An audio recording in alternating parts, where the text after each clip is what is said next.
I'm about fourth generation of my family to be in the logging business. And I knew from an early age that this is what I wanted to do. Today we have 3 different operations going on.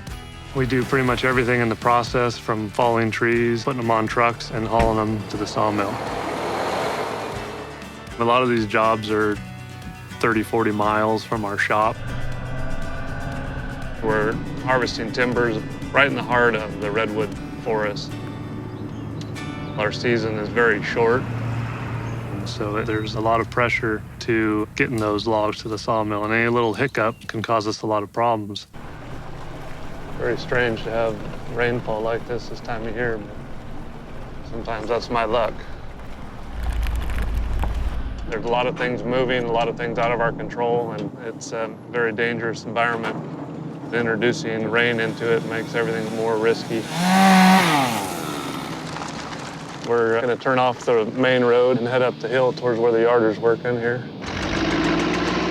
A lot of the rules that we harvest timber under are to protect the spotted owl and the salmon.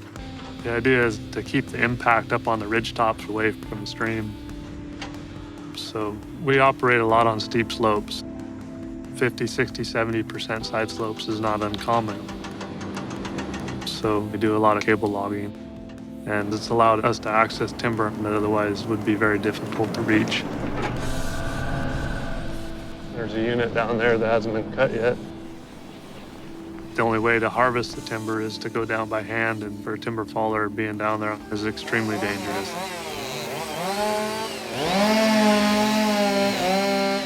You're talking about several 1,000-pound trees, and when they hit, there's lots of stuff moving.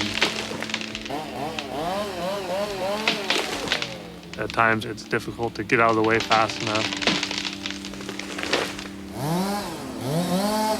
Working in wet conditions, the hillside's slicker, it's hard to get footing. It makes everything just that much more dangerous. Before we can cut down a tree on anyone's property in the state of California, they have to have a timber harvest plan, which tells you what you can cut. And so by going in and doing single tree selection, the idea is to let the young trees take the water and sunlight that those big trees had and grow very rapidly. When you talk to the general public and you mention logging, they see these great big huge clear cuts. They don't see the kind of stuff that we're doing today here in the North Coast, California. The history of Fort Bragg revolves around the earthquake that leveled San Francisco in the early 1900s. They needed lumber to rebuild, and it didn't matter how they got it. Up and down the coast, just about every gulch had a small sawmill. The logs were extremely difficult to move, and early on they were loaded onto ships and taken out to San Francisco and other destinations. There was a lot of rough practices. They didn't have the equipment that we have today. And I think there was definitely a need for change, without a doubt. Right now, the United States of America has more timberland than it did 100 years ago. And that's because they're not clearing as much land, and it's a reflection of the timber industry's ability to regrow trees also.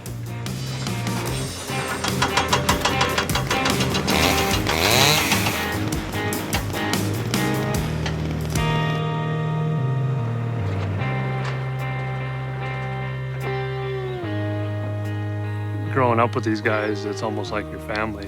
Vámonos. Time to go home? Time to go home. I think a lot of guys that flock to logging have an extreme work ethic. And there's a certain amount of pride that goes with being able to see what you've accomplished in a day.